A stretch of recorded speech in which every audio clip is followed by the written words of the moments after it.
You're listening to Thunderquack Podcast Network.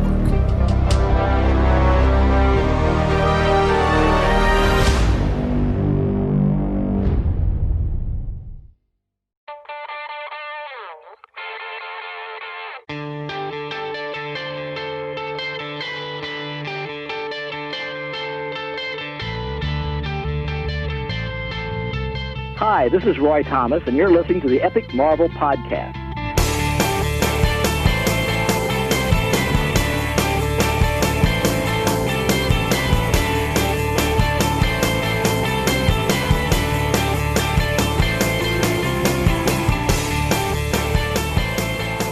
Hello and welcome to the Epic Marvel Podcast. This is Amazing Spider-Man, episode 4B, covering a period of Spider-Man from 1968. This is our second half of our conversation on the Amazing Spider-Man Epic Collection, Volume 4, The Goblin Lives. I am your host, Curtis Findlay. And I'm your co-host, Frank Martini. So Frank, can you tell us what issues are we talking about in today's episode? Yeah, today we will be covering Spectacular Spider-Man 1 and 2, and then Amazing Spider-Man 63 to 67, Marvel Superheroes 14, and Notch Brand Echh 6 and 11. Now, when you say Spectacular Spider-Man number 1 and 2, we're not actually talking about Peter Parker, the Spectacular Spider-Man, like the kind of the second Spider-Man comic, right?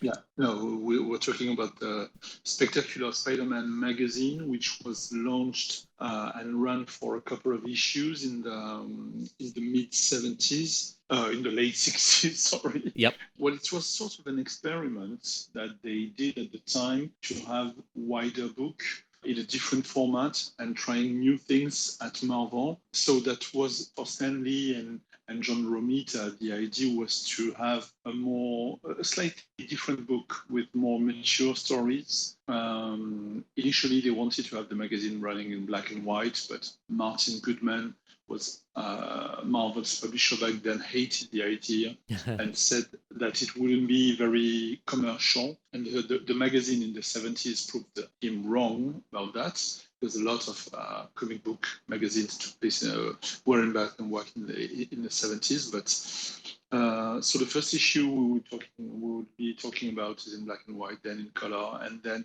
the magazine got cancelled before the third issue would see print. Do you know why it got cancelled?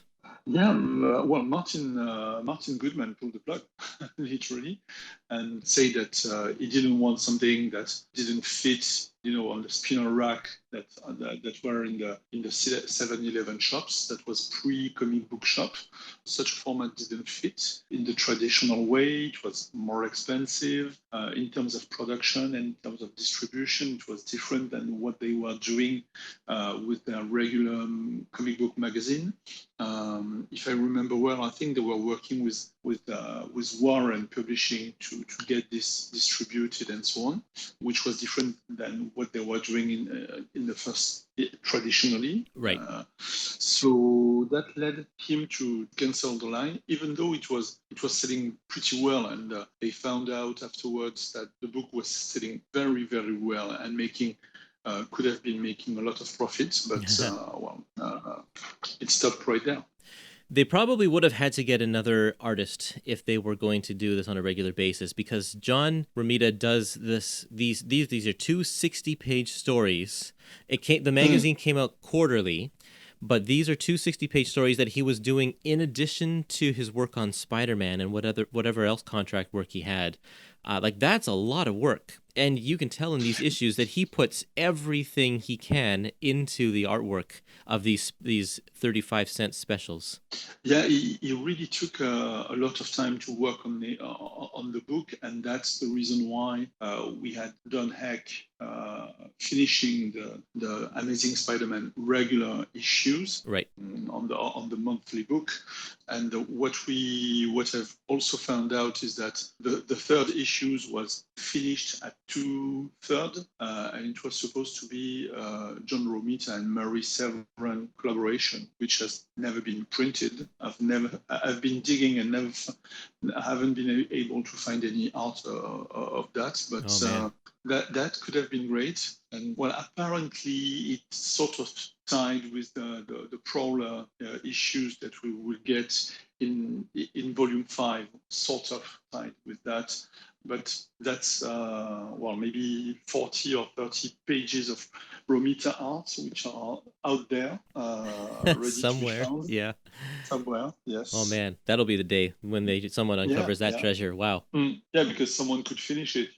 Having someone like Ron Friends, for instance, would be a good fit to finish such a classic story. Totally. And that could be great.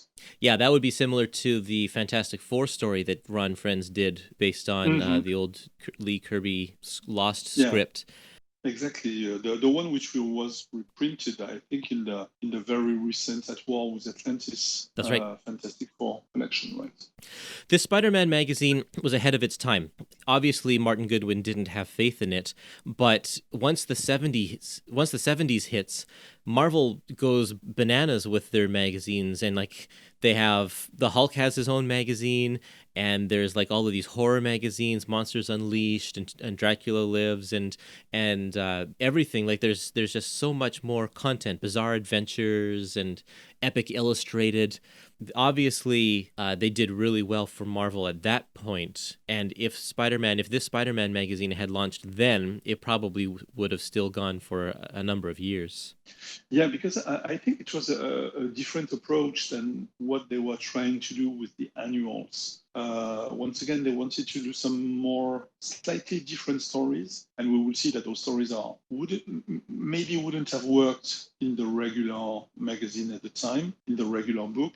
And also that I think that those 70s magazine in black and white, obviously the Hulk one comes to my mind because of the Moon Knight backup by Bill Sienkiewicz. Right. That were initiated there. But it was a way for them to experiment in new ways of doing stories, and I think that changed a lot of things in the way they were doing, in what they were doing, and experimenting a lot more. I think we also see some European influence here because in the late 60s here, I think titles like Tintin and Asterix were becoming quite popular in America. Like they were coming over and being translated kind of for the first time.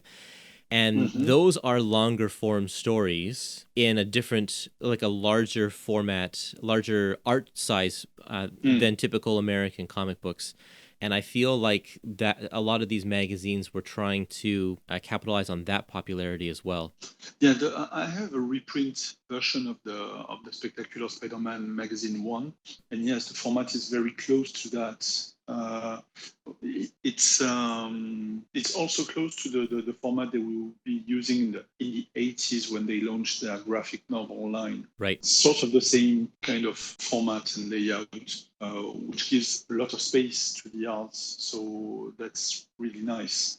And I really wish I could get a copy of number 2, which I have obviously in this collection, and I have the annual that reprints a good chunk of it. But I guess the original one must be glorious. Yeah. So actually, I have a comment from a listener that ties into what you just said here.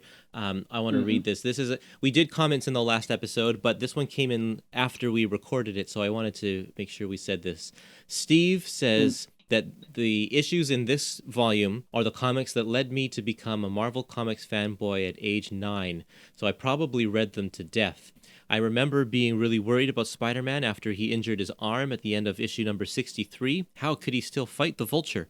Some of the great stories with Doc Ock and the Kingpin, Mysterio and the Goblin, plus those great guest shots from Medusa and Kazar. Those Spectacular Spider-Man magazines were impossible to find. My buddy and I looked everywhere. I finally found one at the Target, mingled in with Life and Family Circle magazines by the cash register. At 35 cents, they were 3 times the price of a regular comic. Then to discover that it was black and white seemed like a ripoff. I never did find the second issue until years later. Yeah, it's a great comment because it really ties with what I read online and in Romita interviews, where he mentioned that the magazine format didn't work with the rest of the comic book, so makes sense that it was harder to find. Yep. And also the fact that maybe there was a distribution problem or a different type of distribution than regular comics, which made it harder to find, very likely. Right. Yeah, definitely.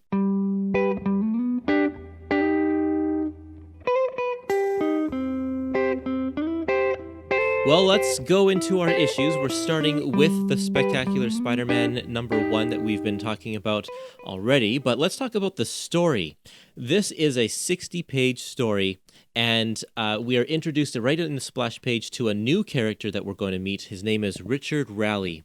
And Richard Raleigh is trying to become a politician. And I guess that there is, he's going to be mayor of New York, and there's an election coming up.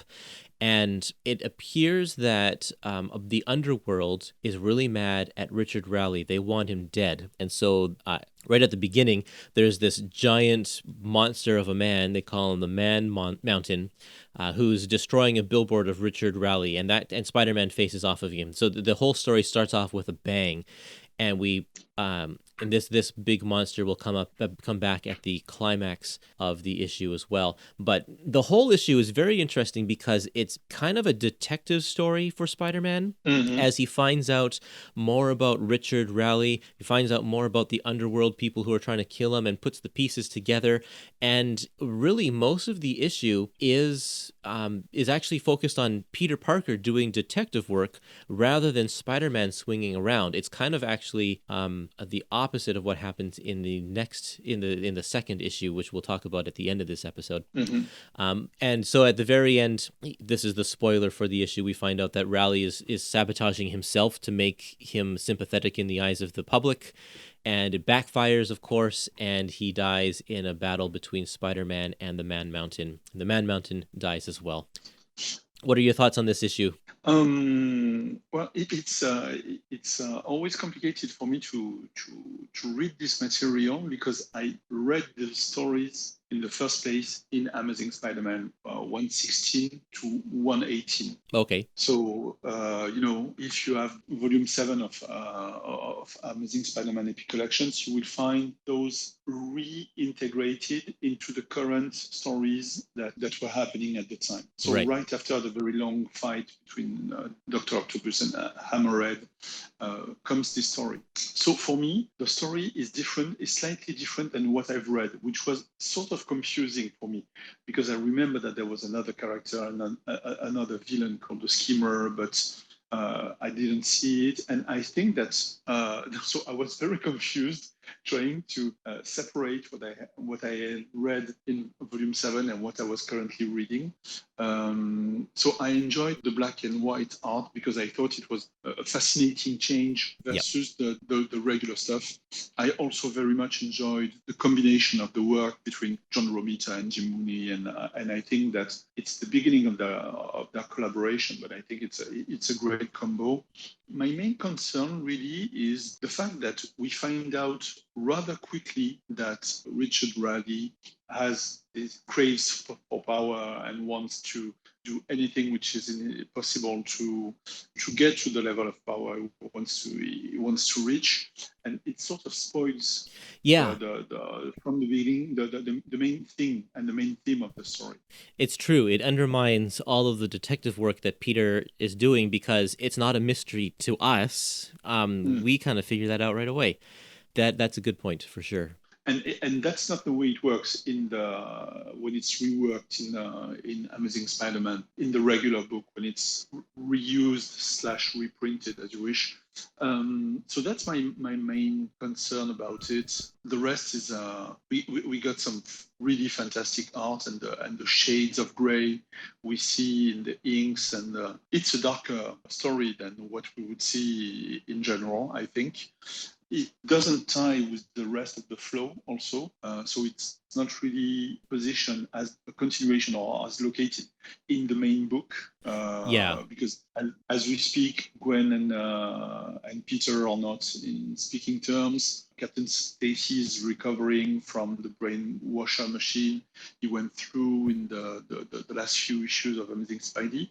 So it doesn't really tie in with the main book, which I think was the point of having a different format. But that's a minor complaint, really. It's interesting because the second issue, when the Goblin returns, does tie in to the main story in that sense, but there's continuity issues with that issue as well. Yeah, the placement of this issue can't be placed anywhere else. Because of the events that are happening in the lives of these characters here. Mary Jane's hair is long, and so it has to happen before she has short hair in the regular main series. However, Gwen Stacy is supposed to be mad at Peter, like you said. Like, she's supposed to be really upset with Peter right now. And that story doesn't get resolved for a number of issues still after this magazine. So there is no actual and when they are resolved, Mary Jane has her short hair. So there's no place where this can go in this collection where it will be accurate in terms of continuity. But it could fit at the middle of something like issue 59, the one with the beginning of the brainwasher story. So it could. I thought about that too, but it can't, because it can't go there because Peter meets Captain Stacy in this story for the first time, and then all of a sudden the ball gets rolling and they just go on to this adventure, and then Gwen Stacy gets mad. So in this one, he and Peter have already met. It's well established that they know each other, and Gwen's already happy at him. So there really is no place where this story can go. I like talking about that kind of stuff. Yeah, it's the kind of things that you're obliged to go and start digging and say, okay, it could fit into page 11 and 12 of this issue. I mean, it's ridiculous, but that's the fun part of it. It is, but you can't find that point in this story at all. You can't find that because of the fact that Peter and Captain Stacy meet in the previous brainwashing story. I love the fact that this issue is a political issue. We're talking about political matters, which is something which I don't think we've ever seen before in Amazing Spider-Man. Well, I very much doubt it. It's not a theme that we will see very frequently. Most of the time, whenever we see politicians, they are crooked politicians, which is the case here as well. But it's also interesting to see the involvement of MJ and of the young kids very into politics, which we would see with very frequent protests at the ESU. We would get more political afterwards in the general aspect of the stories. Right. But I think it's a good try from Stan Lee to try and be relevant and to fit into the moods of the time. It does seem dated in the sense that, like, they're passing around these buttons and stuff, and that's not how politicians usually campaign these days, and especially with when we're going to see at the very beginning of Volume 5 with the protests at the university, that's also something that's very much out of this era, the late 60s. Let's touch on the art for a little bit here. I mentioned in the last episode that an inker will ink a page differently if they know that it's going to be in black and white. They will make allotments in the way that they ink for color. And so I wanted to point out a few different things. It's mainly in the shading. If you go to page 233. Now, I don't know, because there's so many pages in this issue, I don't know what the actual page number is in this issue, but Peter Parker has just turned off the lights in the club, and he's crawling on the ceiling in the dark so that no one will be able to see him because he doesn't have his Spider-Man costume. And if you look at the biggest panel at the very bottom where he's on the ceiling, he's saying, if they dig up a flashlight, that'll be the end of my secret identity bit. And you can see the ceiling has, it's black, and then the part that's light actually has a lot of just lines to indicate that it's still dark.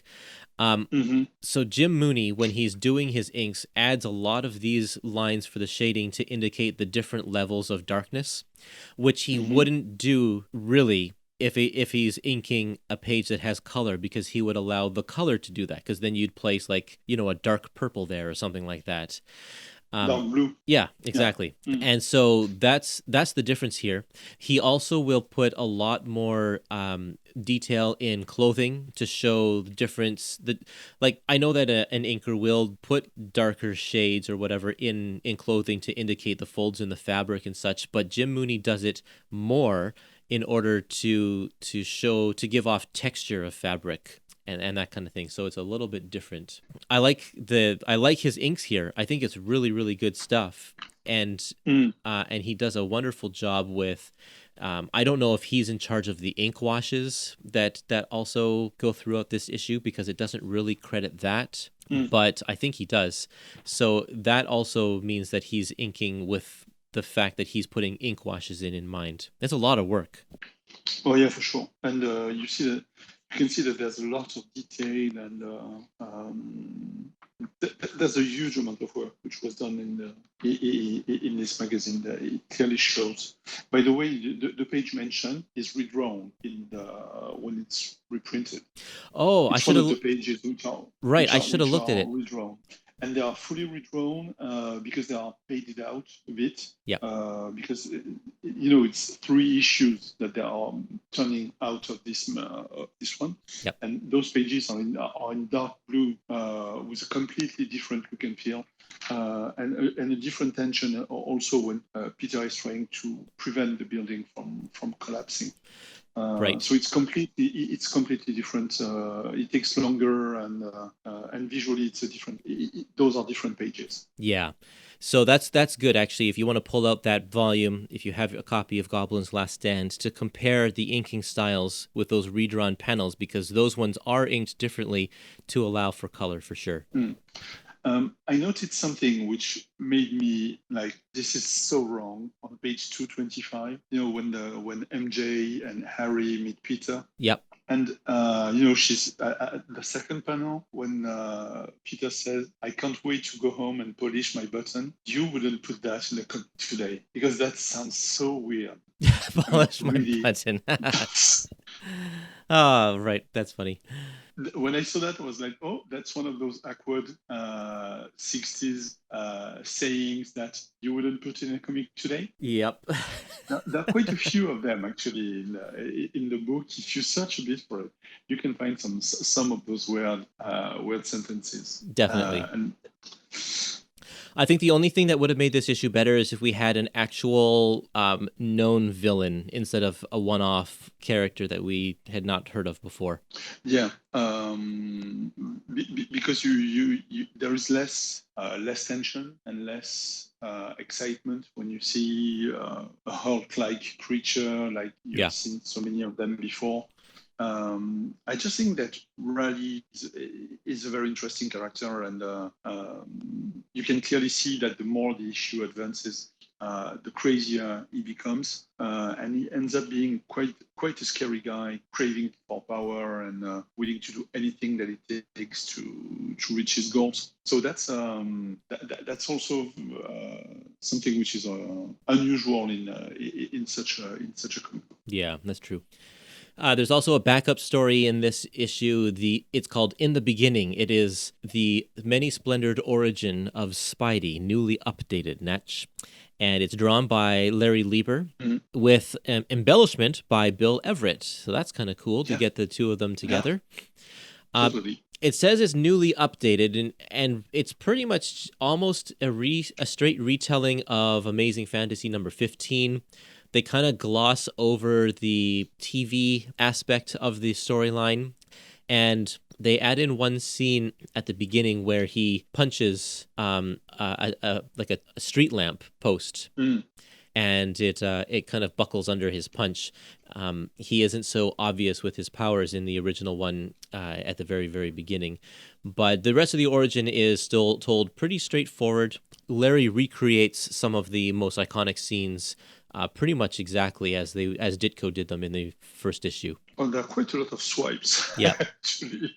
But I think that's intentional. It's intentional because it's the iconic story, and that's kind of something everybody does when they retell the story in their little, whenever it's retold in these monthly issues, they always take those scenes and redraw them exactly. No, but when I meant swipes, actually there are swipes of Amazing Spider-Man 50. Of number 50? Oh, okay. Which Yeah. ones are those? I didn't see that. I didn't notice. So page 274, the first panel, when Peter is Oh, ripping up his shirt. yeah. So that's one of the moments in issue 50 when he's listening to the radio and he hears that there is a robbery or something, Right. and he rips up his shirt and Yeah. says, "Oh, I gave up being Spider-Man." So that's exactly the same. It's just flipped horizontally, but it's the same drawing. Right. And in the last 2 pages, there are a few panels, and especially the one when Peter has removed his mask, which is a pure swipe of the Romita art of the issue. Right. Yeah, it does look like a very Romita face. Not quite Romita. It's just a little bit off, but it's there. It's Romita-ish. Yeah. But I think that Bill Everett gives a great look and feel as an inker. Yep. Yeah, he usually does. It's good stuff. Okay, let's leave that behind us and get back to our monthly issues. Yeah. So issue 63, so called Wings in the Night.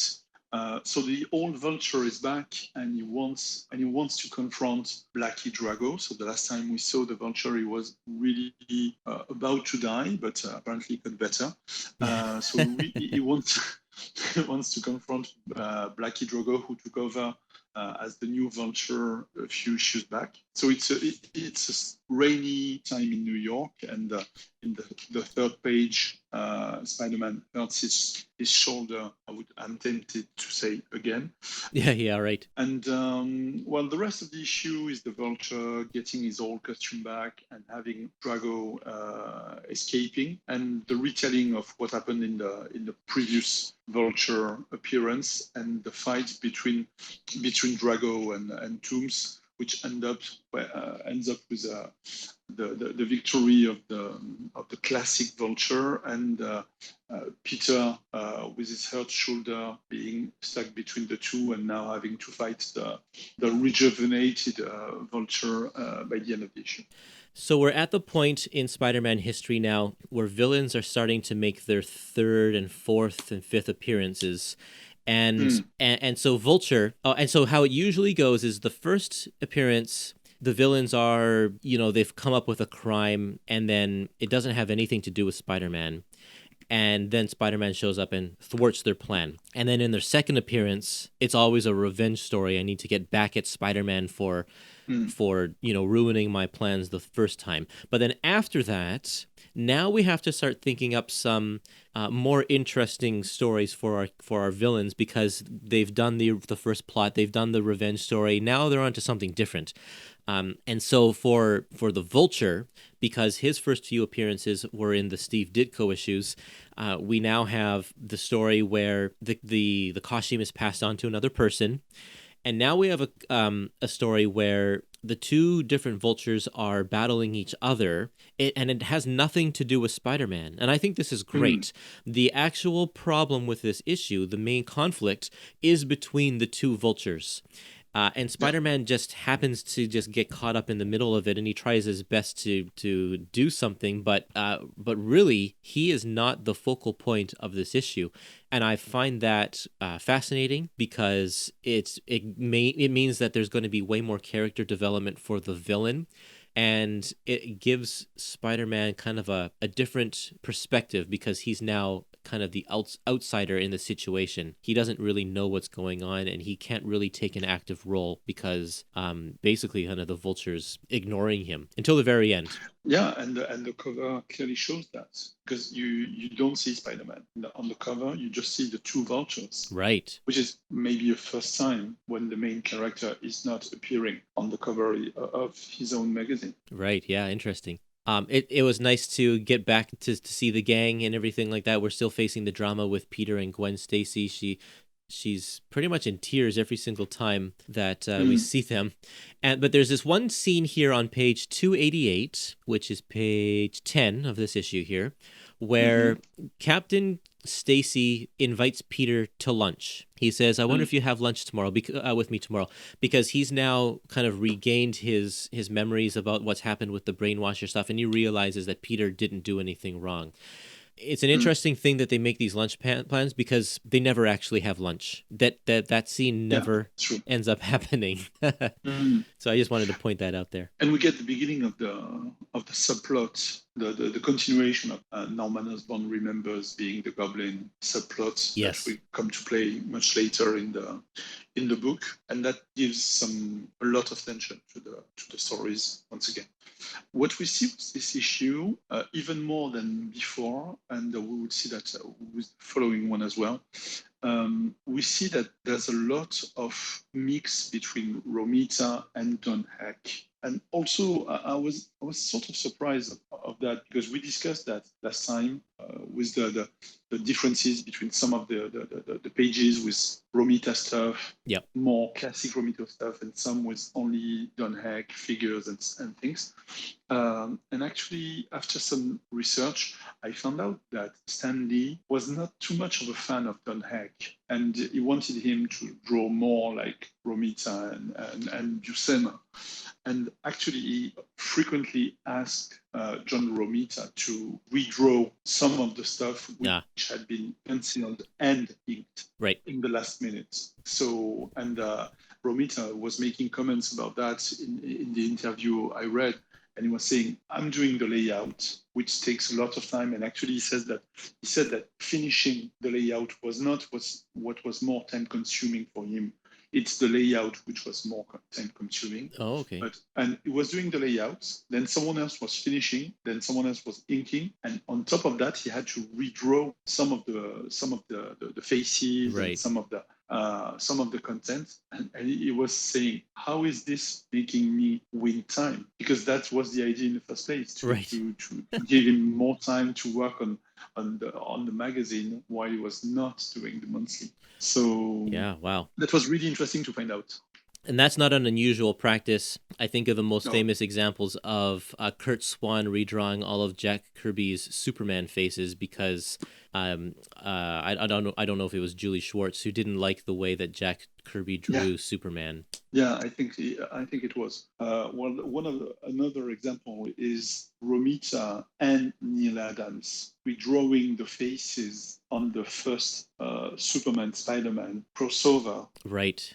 Because the editors didn't like the way Ross Andru was drawing faces.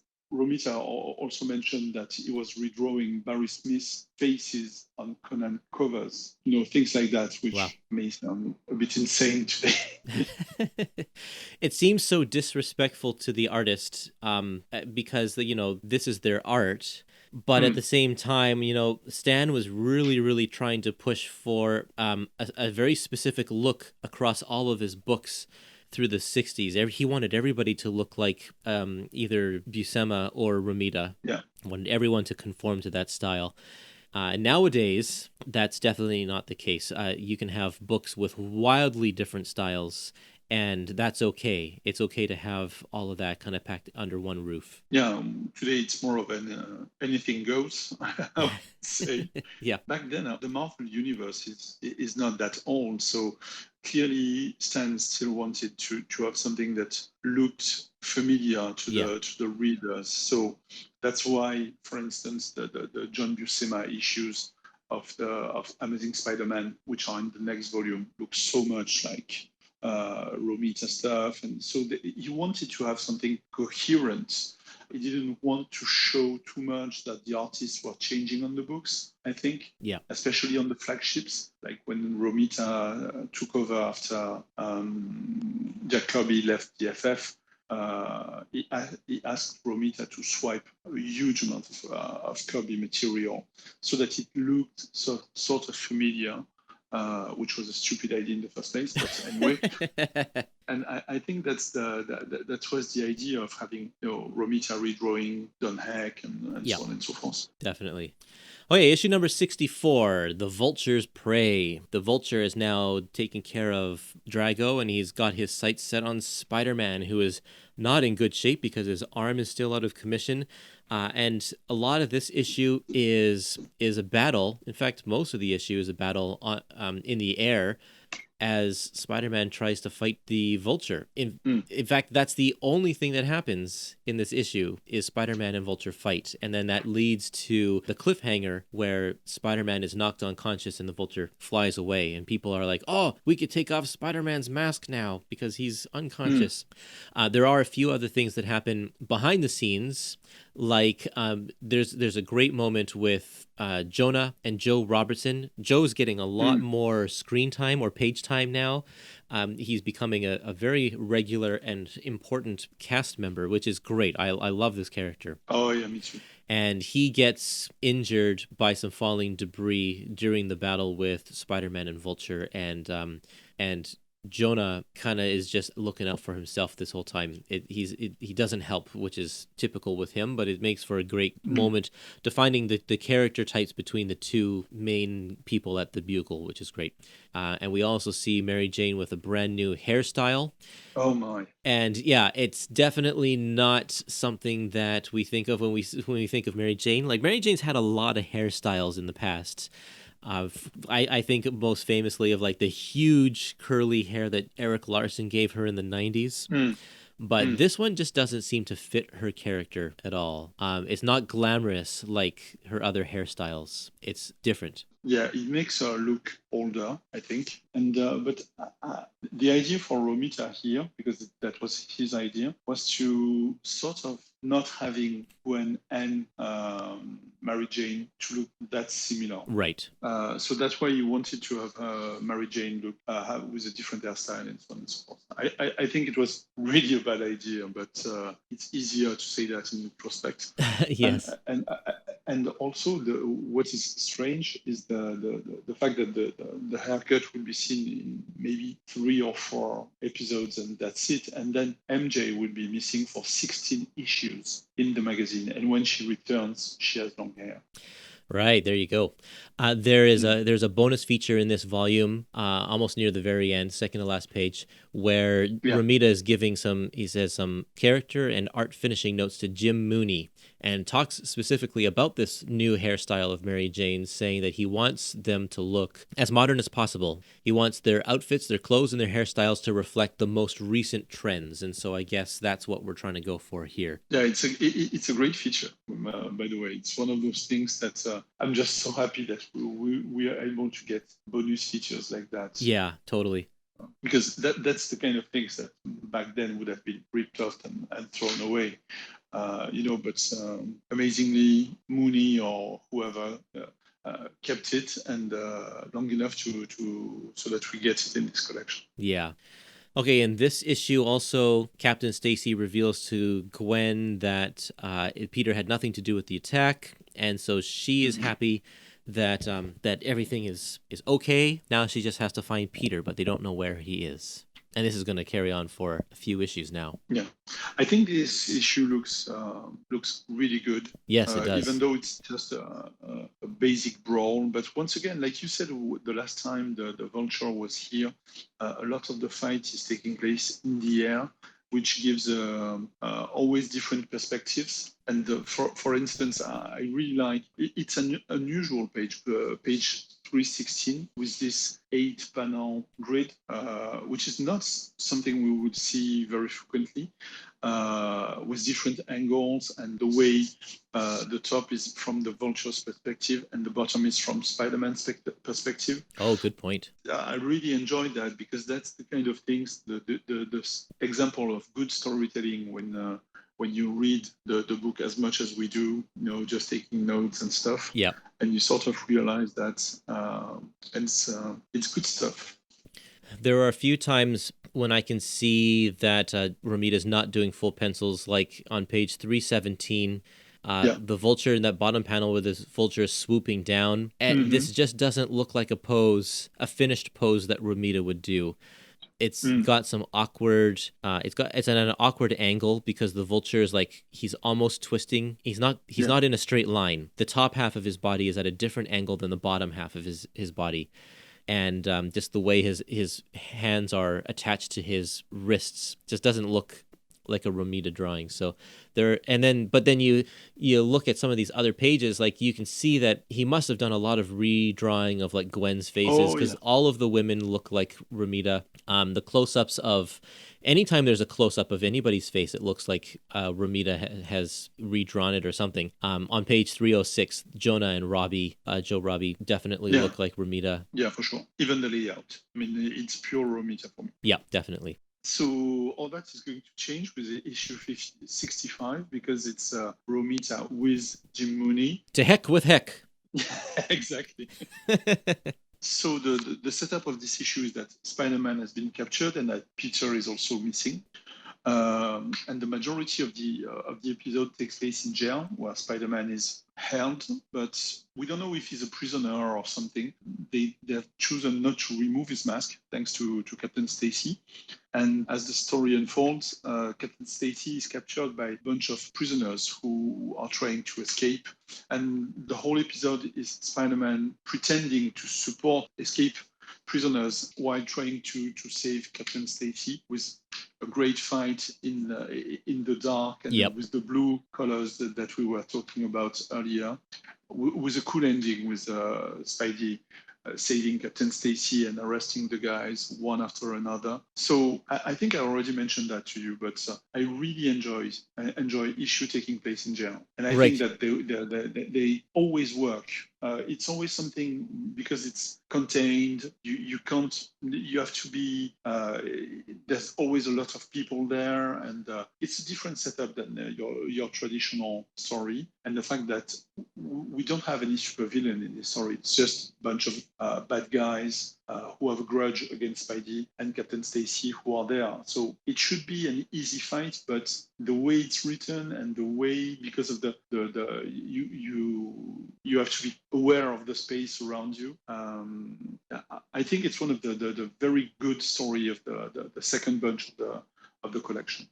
What I love is the contrast between the layouts here, because let's go back to page 302 in the previous issue. Mm-hmm. This is page 3 and 4. The Vulture and Spider-Man are fighting in the air. Look at these panels. They're huge. Mm-hmm. And the characters in there are smaller to give way to a lot of open sky in the background. Yeah. You can see that they're fighting in the sky, and you can see how much space they have to move. And then let's flip over to page 328 and 329 in this current issue we're talking about here, which is page 8 and 9. Mm-hmm. And we can see that the panels are smaller, with the exception of that top panel on page 9. But everything is so closed in because we're in jail and we don't have the luxury of the big open sky. Romita really boxes us in with the way he lays out all of the characters. He uses all of the men in the jail to frame all of these shots to make it look so crowded and condensed. And he uses the smaller panels to do this as well, so that we get a feeling of being trapped in jail with Spider-Man.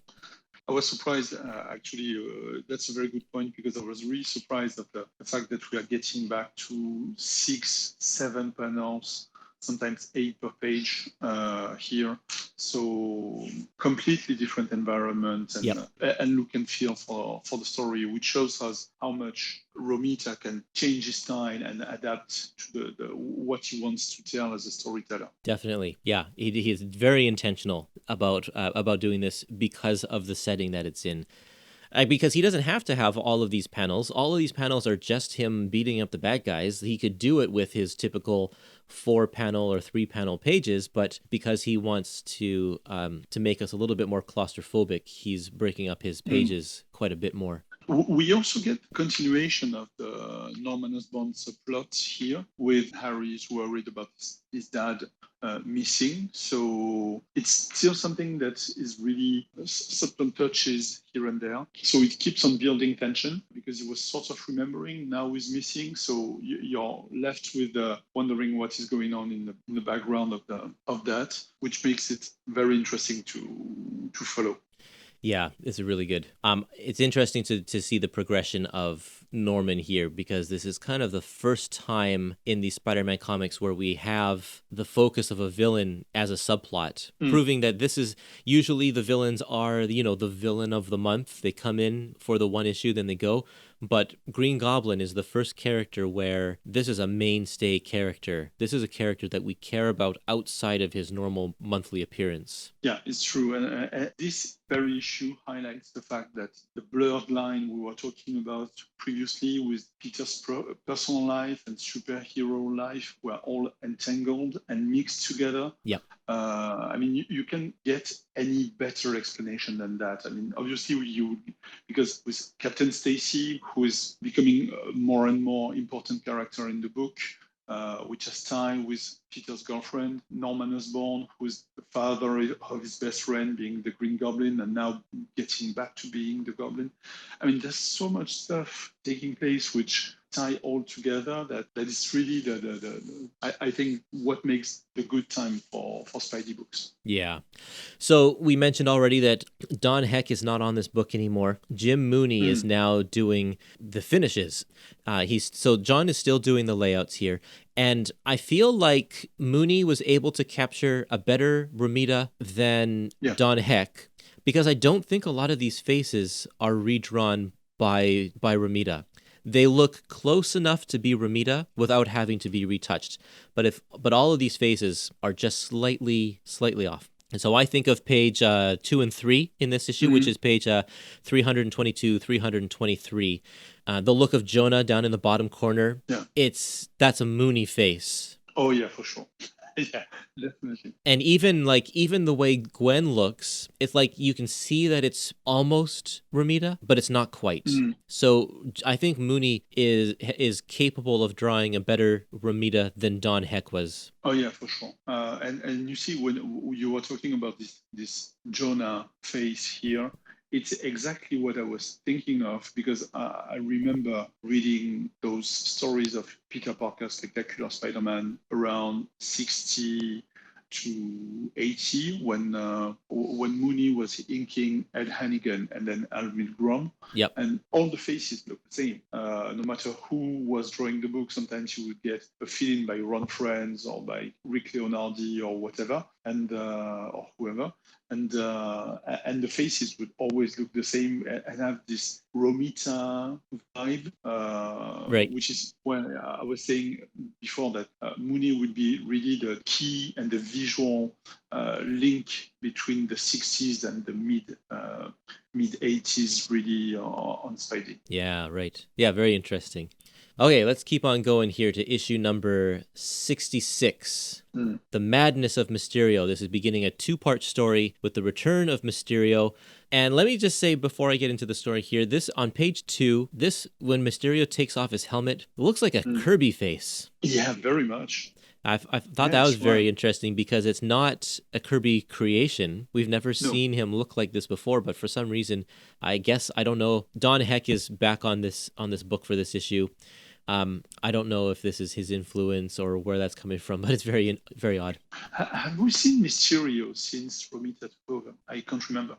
No, I don't think so. The last appearance they make a reference to it on page 3 was from Spider-Man Annual number 4, but that was drawn by Larry Lieber. Yeah, okay. Because maybe that's no. So I was thinking that maybe the last time we saw Mysterio was the issues when he's trying to drive Spider-Man crazy, and he has this shrink office. Yeah, that was still Ditko. Yeah, that was still Ditko, and so I think it's the teeth and the haircut which really give a Kirby vibe.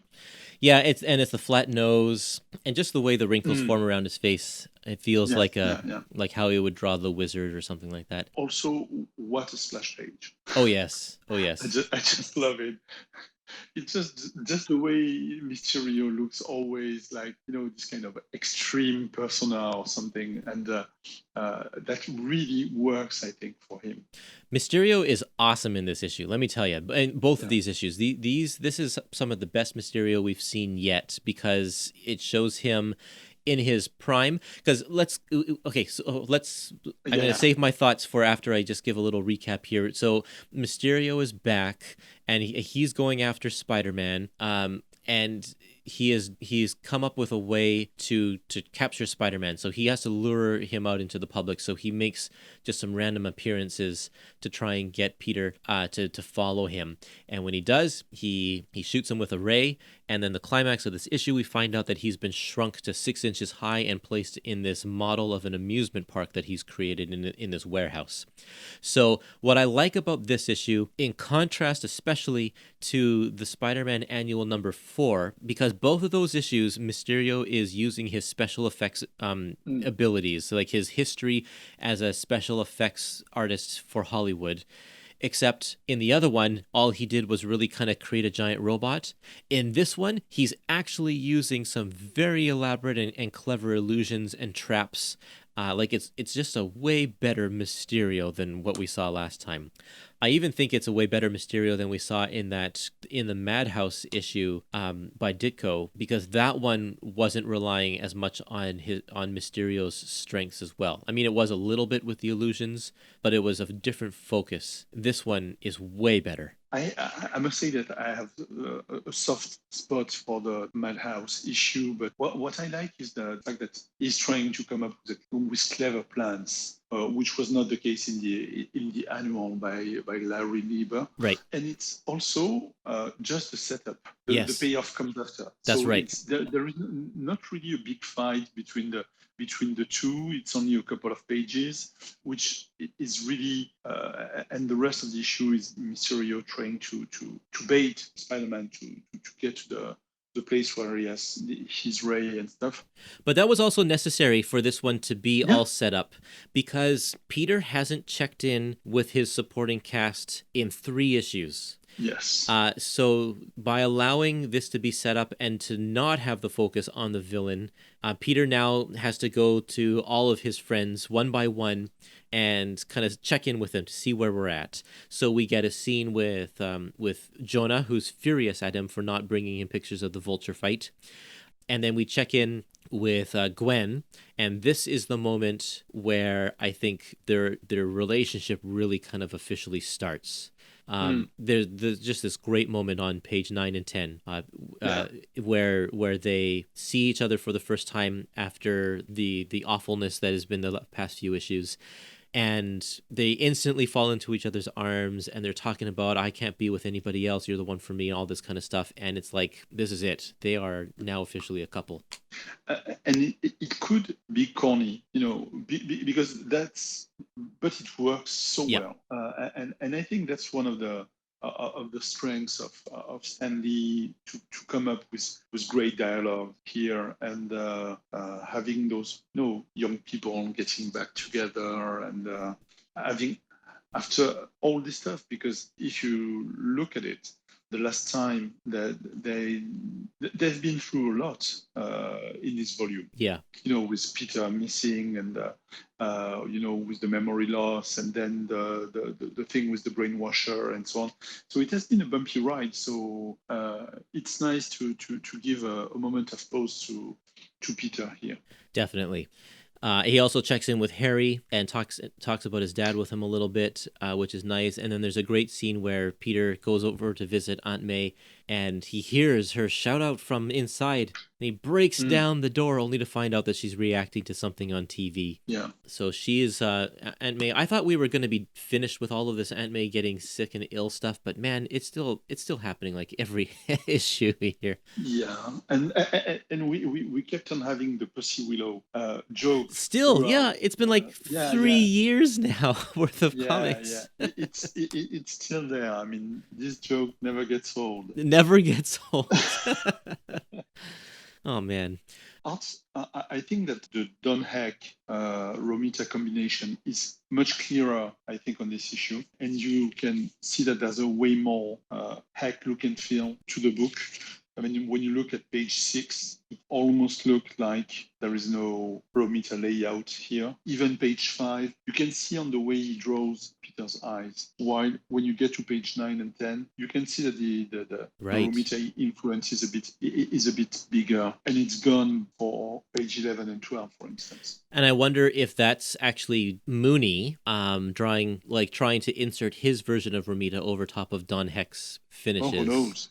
Yeah. There's so many people working on these books. It's unreal. I can't believe that there's it's like it goes through 3 people to get a page done before the colors.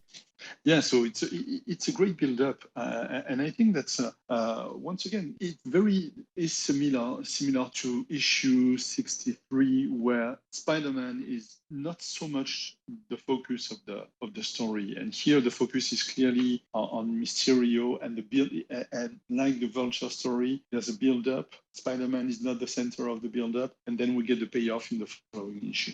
And man, this splash page, just like the opening splash page, the closing splash page is just awesome as well. Yeah. So great. Well, it's very comic booky because that's the kind of things but I think it works so well. Oh yes, absolutely. Issue number 67. I'll let you take this one, but I just want to say that the whole shrinking thing is such a different feel for Spider-Man as well, because it's something that is not grounded in reality, I guess. Not that Spider-Man's ever really grounded in reality, but he usually stays in his own world and he stays himself. So we saw, in the annual where he goes to a different dimension, that was kind of new territory for Spider-Man. Introducing the concept, even though this is an illusion, introducing the concept of a shrinking Spider-Man, that type of science fiction is kind of not something we usually see in Spider-Man. Not yet, at least. Yeah, for sure. So really, this story is really the continuation and the payoff of what happened in the last issue, and we have this apparently reduced in size Spider-Man fighting against all the crazy situation that Mysterio has been preparing for him, which takes a big chunk of the issue until he finally manages to find out, because he's been having doubts since the beginning, but he finds out that he hasn't been reduced in size, and once he finds out that it was a trick played by Mysterio, he easily and quickly dismisses him. But even though the plot is fairly basic, I think the ideas and all the tricks that have been played are great, and that's what makes the story so good. Yeah, and Peter is constantly saying to himself, man, he's not giving me a chance to catch my breath. And you can really get that sense through, like, there's just so much being thrown at him. All of a sudden, each page is a different trap, and it's just a lot of fun. Yeah. Even though the character himself is annoying, I really enjoy the stories with Arcade. Right, yeah. Like those old X-Men issues, yep. And also old Marvel team-up issue with Captain Britain, with Spidey. And I think that's exactly the kind of fun you get there, with trapdoors and mirrors closing and, giant fists. I mean, for sure. All these kind of monsters and, and whatnot. It's not realistic at all, as you said, but I think that gives a sense of fun that is a very different vibe to the rest of the book, especially because we get all those scenes, those small scenes, because there's not so much content which is with the gang and the other characters. We have a scene with Aunt May and the Bugle and so on, and they look so anchored into reality, while the rest of the book is so far out. Yeah.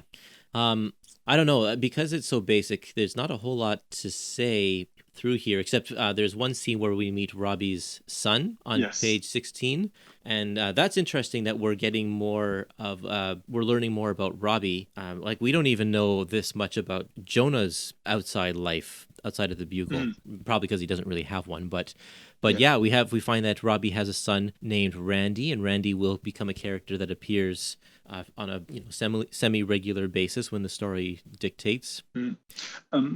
I think that the connection between Robbie and Captain Stacy is really good, and it will play out really as like those two persons are clever enough to maybe figure out that Peter is Spider-Man. Yeah. The two of them together. So that's unfortunately something that they will play, but that obviously it will never be a real threat. But that's an interesting subplot here.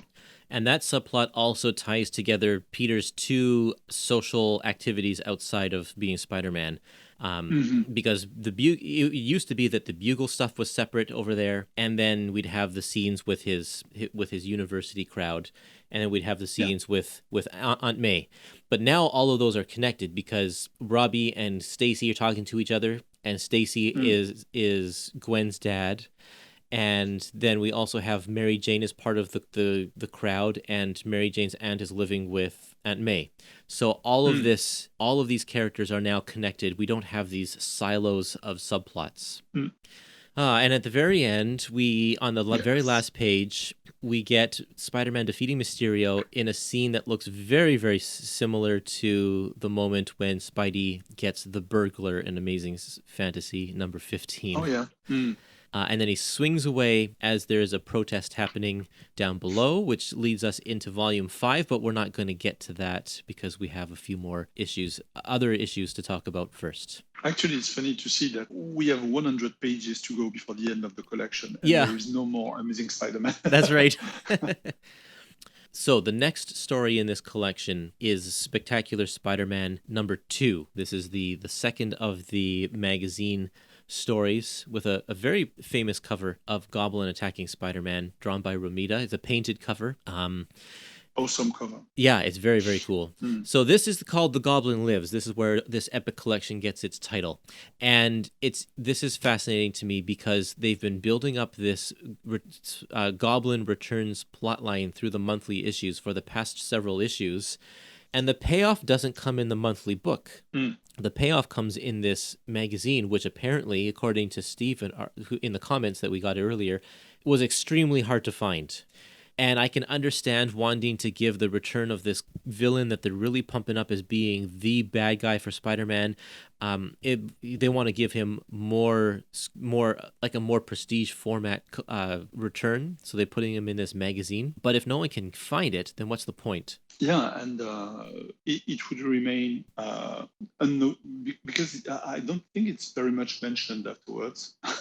So it's sort of a build-up. Then it takes place elsewhere, and then when you get back to the book, it's back at its business as usual, sort of. Yeah, so I that's tell you, really weird. It's very weird, and I think that if I were collecting in the '60s, or if I had a subscription to this book, to Amazing Spider-Man. And this major story that has been brewing under the surface didn't actually happen in the book that I was subscribed to, I'd be pretty upset. Oh, yeah, for sure. And it doesn't get reprinted until, 3 or 4 years afterwards, maybe 5 years. Yeah. 5 years, because it's in Annual Spider-Man 5. Oh, okay. And it's a truncated version of the story because all the recap pages that we have at the beginning are removed to focus on the main story itself. Right. Yeah, this is a 60-page story. It's even kind of too big for an annual. I mean, there are some 64-page annuals and such, but yeah, if they want to put any other stuff in there, then they would have to truncate it. But yeah, so this story here, we do get a lot of flashbacks at the beginning, talking about Goblin's previous appearances, bringing us up to speed, leading up to the point where Norman Osborn finally remembers as he's sitting in the hospital that he is the Green Goblin, and he busts out of there and creates a fantastic awkward dinner party. I really loved this dinner party where Norman brings all of his family, all of Harry's friends together as a little, hey, I'm feeling better now kind of a get together. Which I don't know why he would bring his friends together. That they should have questioned that at the beginning because he never cared for them. But it's all to get close to Peter. and it's just wonderful. You can see the evil scheming in his brain throughout this entire scene where he's trying to get close to Peter and just the things he says and tries to get in his head. And so, of course, Peter has to create a diversion. He creates a smoke diversion, gets everybody out of the apartment, and the Green Goblin and Peter have their big battle, which is mostly big panels, and we can afford that because we have the page count for it. So we just get dynamic page after dynamic page of Romita and Mooney doing some amazing stuff between this fight with Green Goblin and Spider-Man. Really, really great. And unfortunately, in the end, it kind of brings us back to where we were before, where Norman, again, can't remember who he is. And everything kind of gets rebooted. But that's the only kind of downside about this issue. The rest of it is really, really good. Actually, I do have some complaints about the dialogue. Stan's dialogue through the first half of this book is so redundant. Every single scene, Peter has to say, almost word from word, if Norman remembers that he's the Green Goblin, then Aunt May will be in danger. He says that pretty much every single page. And it's like, man, can we just move past this? This is where I find that the long format of this book doesn't work. They really could have condensed this down to maybe 48 pages or 40 pages instead of drawing it out to 60, because once we drew it out that long, Stan didn't know how to dialogue it in an interesting way. Yeah, and it really feels that with less pages, we would have had more Romita and less Mooney. Maybe, yeah. Because there are quite a few pages which really, page 35, which is 420, and 421, it hardly looks like Romita. So it could be pure Mooney for me. The faces, even the layout. Yeah. If it's Romita, it's very loose, while the rest of the fight is much more Romita-ish, and especially the last few pages. So it really feels like, considering the amount of work they had to do, and Romita had to do, he sort of chose pages where he wanted to put a lot of detail and a lot of effort compared to others. Definitely. The dinner scene reminded me of the first Spider-Man movie. Oh, totally. I was going to bring that up too. It's very similar in that, in that awkwardness. It has a different focus because in the movie, Norman is just realizing Peter's secret in that one. Yeah. But it does have, I would say that that's probably a direct reference to this issue. Yeah. If they were looking at the comic book stories. No, I think it's it really ties with that. So I wouldn't be surprised if someone had said, "Well, why don't we reuse that scene?" I just liked the way. I really liked the way that, at the beginning of the book, when the Goblin is back, he's tempted to attack, but he's not attacking because he has this evil plan and scheme in his mind, and it really feels like I could attack now, but I won't because I have bigger plans than that, and it shows really how crazy this character can be. I've always had this sort of connection between the Green Goblin and the Joker in Batman. Yeah, for sure. Even though they're different characters, of course, but there is this, I don't want victory now, and I don't want to attack now because I have this whole scheme in mind, and I want to play it, which is, I think, what makes the character so insane. There's another continuity issue here. Peter is riding his motorcycle on page 393. And we didn't mention this in this episode, but he actually sold his motorcycle in the last issue to get some money to pay for some bills. Yeah. So he's got it back here. I'm trying to think of where to place this issue also. Mary Jane has her new hairstyle, so it definitely fits in here. Yeah, but it could be, because the hairstyle appears, it could be before issue 66. The beginning of the book, the first 20 pages of the book, up until page 17, it could be before issue 67. And then you could play issue 66 and 7, and then come back after Mysterio's fight on page 17. It would work. I don't think you can, because we still have Norman trying to figure out who he is. In fact, hold on a second. I gotta find, there's one scene where he actually already knows he's Green Goblin in the monthly issues. Where did that scene go? It's before he goes missing, so maybe it's Jane issue. No, it's not the Jane issue. Is it one with the Vulture? No, it's not the Vulture, so it's afterwards. Man, this is geeky talk. This is great.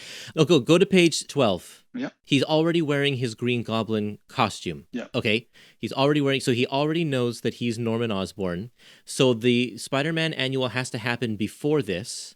But at this point, he's already sold his motorcycle. He sells it earlier, a couple pages before. So there's a little bit of continuity issue there, because Norman already knows who he is, but Peter doesn't have his motorcycle. But in the story, Peter does have his motorcycle, but Norman doesn't know who he is yet. And I think that's just it probably is a fact that these spectacular Spider-Man issues are probably done, over over 3 months. It probably takes them 3 months to make these issues. And meanwhile, the monthly issues are happening on a different schedule, at a different pace, and the story's being developed in a different way. So they're just not they're not able to compare the notes at the same time, because these issues have to be done on a different schedule or something. I don't know. Well, and I think that they were not keeping track of what they were doing. Yeah, probably not. So, they were churning episodes one after another. So not taking care of the details. And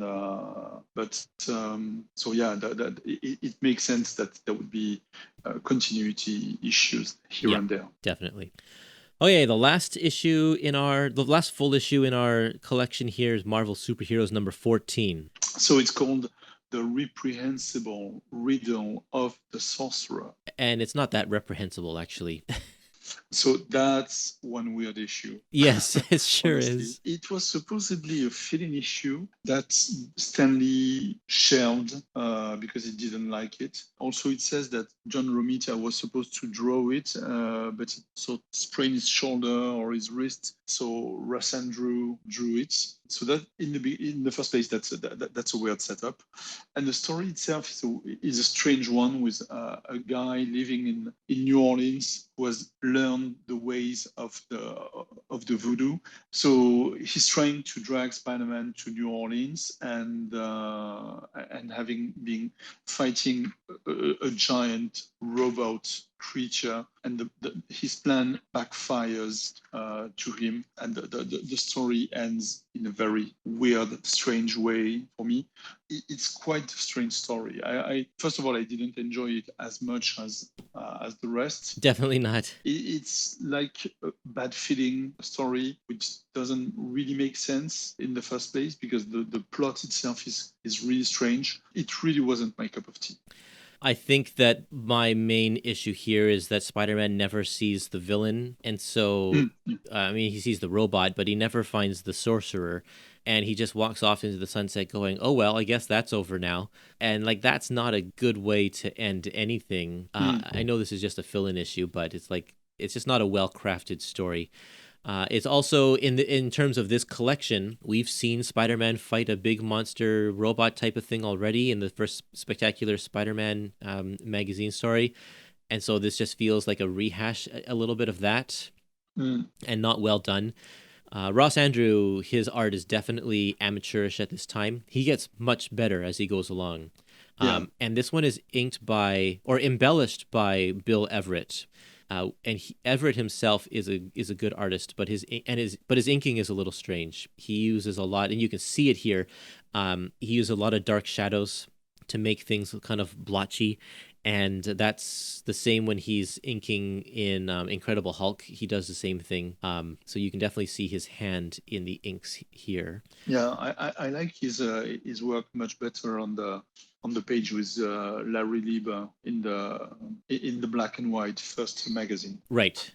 But yeah, overall, you can tell that this was a fill-in, and it was placed in this title called Marvel Superheroes, which was used as sort of an anthology book for characters who didn't have any other place to appear. It's where we first meet the Guardians of the Galaxy.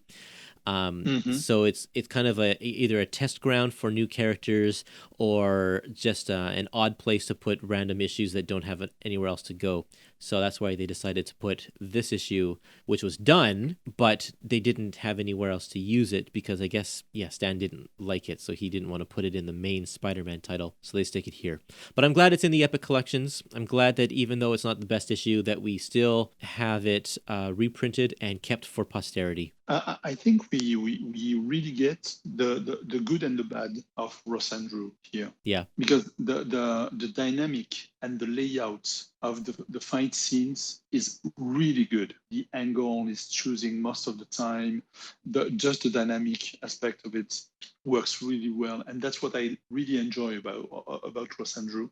But the rest is rather bad, I would say. His faces, for instance, there are some silly things here and there as well. When he's drawing the gang on page 9, none of them really looks like the normal counterpart, even though I think there's some redrawing there, especially on the last panel on page 9. Definitely a forgettable issue, but it's good to have it here. I thought that in some of these pages that Harry was actually Norman.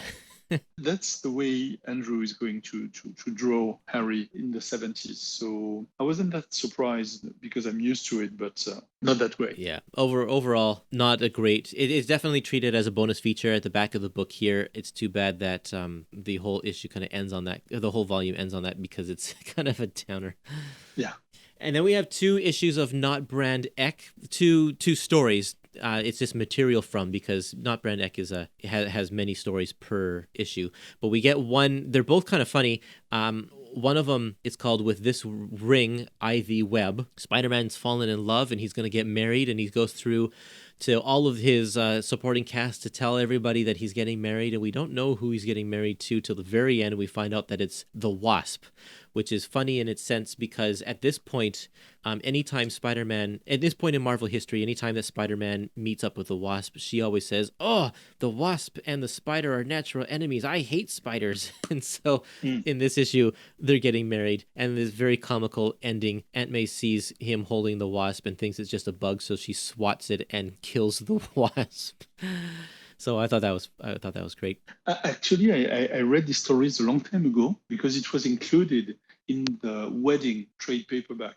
Oh yeah, it was released in the 90s or so. Oh, because funny. it featured all the weddings of Spider-Man. So you had the Amazing Spider-Man stories plus the annual. Yep. And you also had the same thing taking place in the comic strip. Right. Yep. And the pictures of the real wedding at the baseball stadium, and this one. So nice. It was really odd, but fun. Yep, totally fun.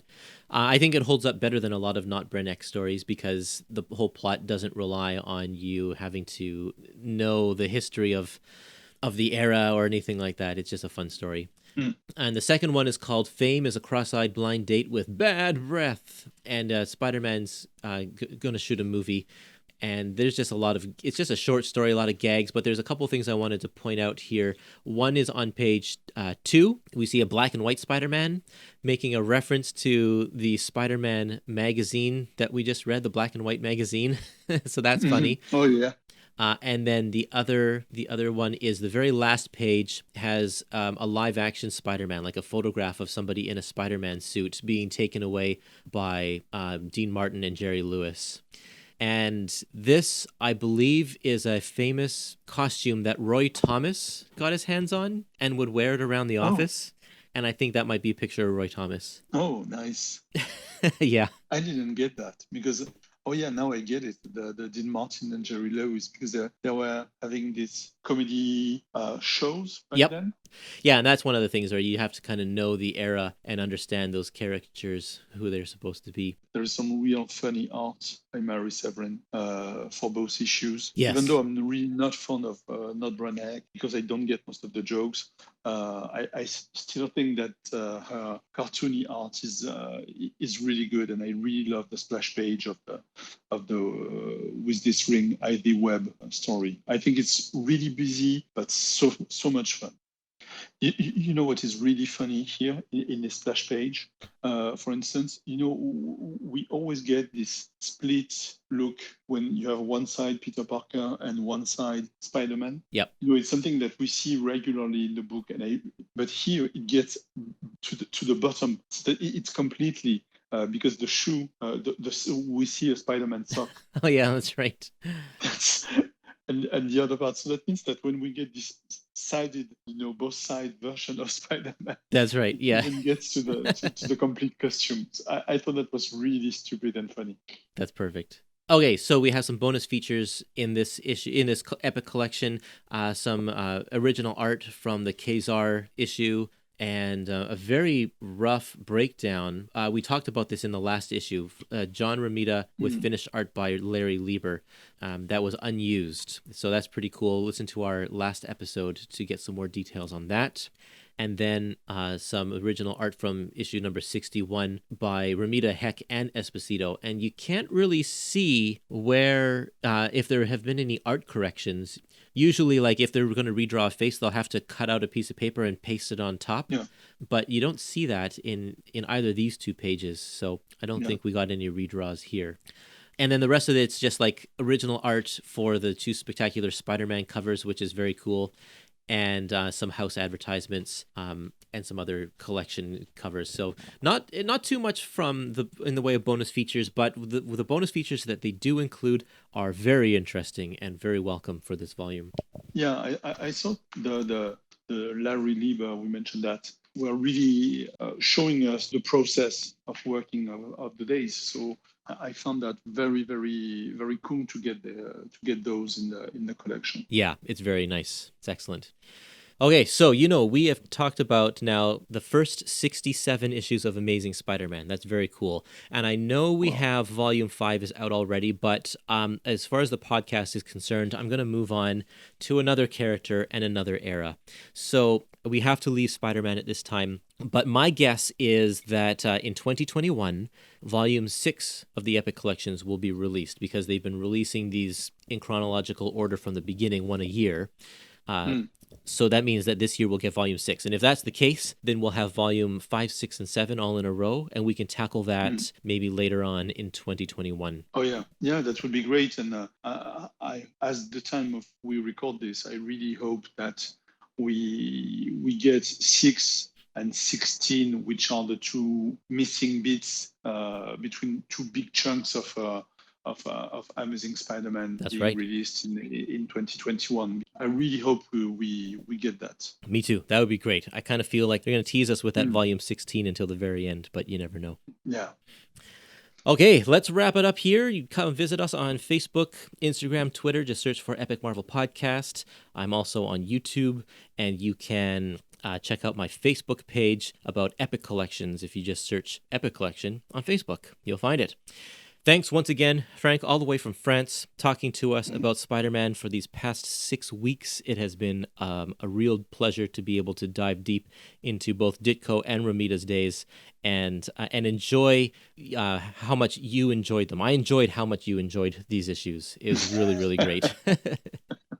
As a closing comment, thank you first. And for all the Romita fans who have never read those books, there is at least one great series of interviews called John Romita and All That Jazz, which is available from the fine guys from Tomorrow's Publishing. Yes. And it's well worth getting and reading because it has a lot of insightful comments that I shared with you today and in the previous episodes.